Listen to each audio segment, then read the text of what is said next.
Out of curiosity, how come no nootropics have been added? Not worth it or expensive? Simply just not the direction we chose to go. We like our direction. We like what we've put out. I'm not going to do something because somebody else in the market does it. That's their direction. That's their choice. Let them go do that.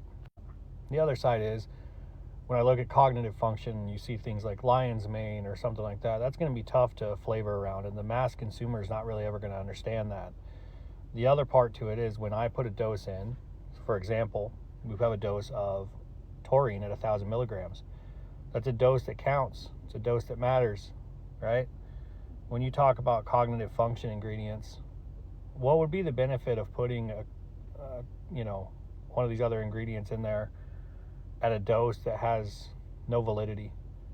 It's just cool on the label, I guess, but I mean, it's not actually going to provide any kind of support to the consumer at all.